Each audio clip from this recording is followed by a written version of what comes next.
CH12, why share our faith? Mike, the dominant narrative in our culture may not support a Christian worldview, may not even be sympathetic to it. So why share our faith?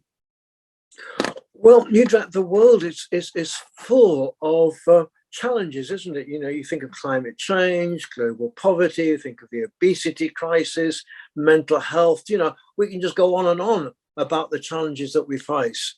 Now, the question I think for us Christians is, do we think God has got anything to say to these challenges? If we don't, then why are we going to church anyway? Why bother? But if we think that God does have something to say about these challenges, then and can make a difference to these challenges, then surely we'd want to tell other people about that. I mean, if we think that God can make a difference to climate change or whatever, or has got a way of thinking about climate change that's helpful, why on earth don't we share that with other people? Because if we don't, we'll be a bit like a doctor who knows the treatment to a condition, but isn't going to tell any of the patients what that treatment is. It'd be ridiculous. So we're not saying that, you know, the Bible has got, you know, a blueprint for solving all climate change issues. But if there's some, you know, spiritual and ethical resources there that can really help us as we address these problems of climate change or whatever it is, why wouldn't we share that with other people? So evangelism is basically, to begin with, about sharing the way that God can make a difference to the world around us.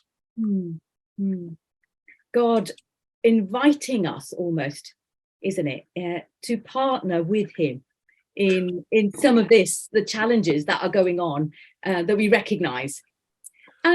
Very much so, Nudrat, because really that's you know, I mean, that takes what I'm saying to the proper next step, really, because what you're doing through evangelism is you're inviting people into a community with Jesus and with other people that is trying to address the problems that we face around us in the world today.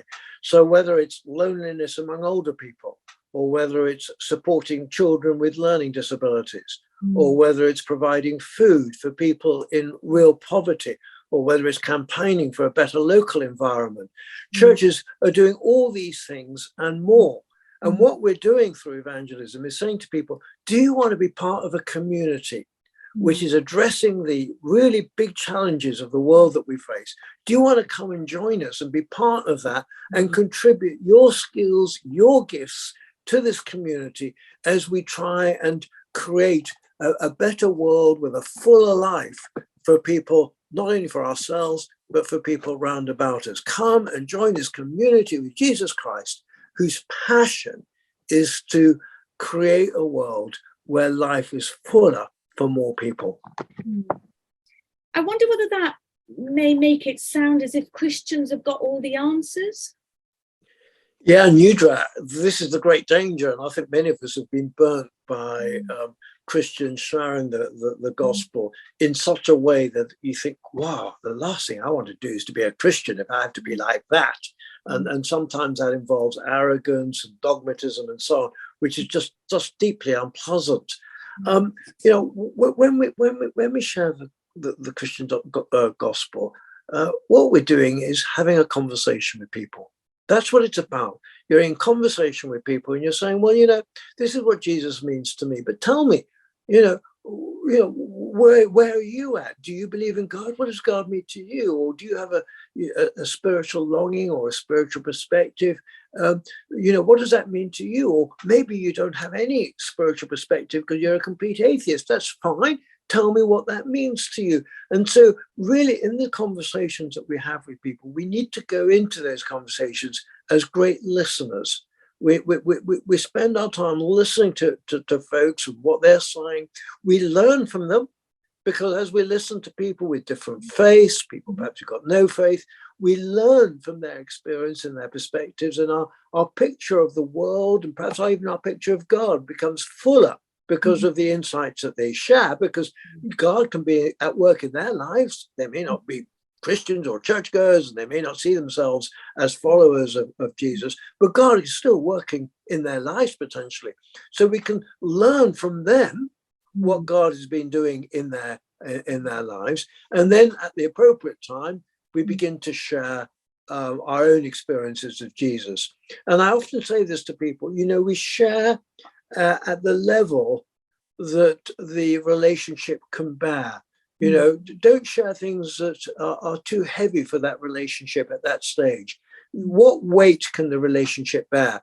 And so you just, share a little bit, whatever's appropriate for how well you know the people at that stage, for the nature of the conversation you're having. But it's always in the context of a conversation where you're listening to the other person and being enriched by the other person. And you hope that they'll be enriched by your contribution too. So it's a two-way, enrichment is the only word that I can think of at the moment. How can we enrich each other? How can we bless each other? Yeah. It's so important, that point which you've just made, that it's only when your relationship can bear the weight do you share something that's quite important and precious, really. Yeah. I had a bad experience of that and learned from that, to maybe keep some things till a time that it is appropriate. And there's a tension there, isn't there, Nudrat?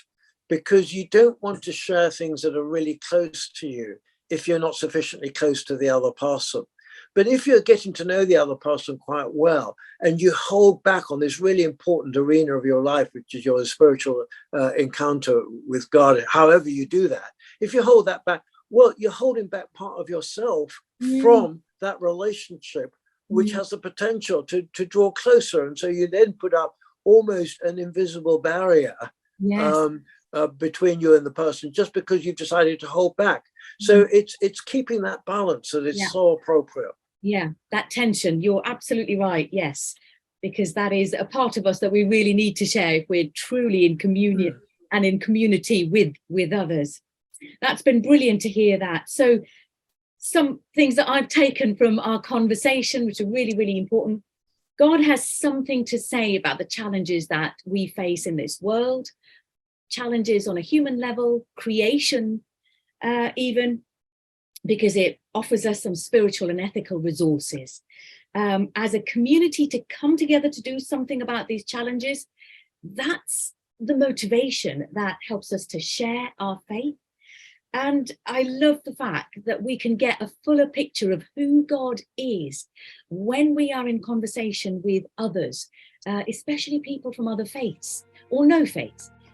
Because it helps us draw out and extend the boundaries that we put around God.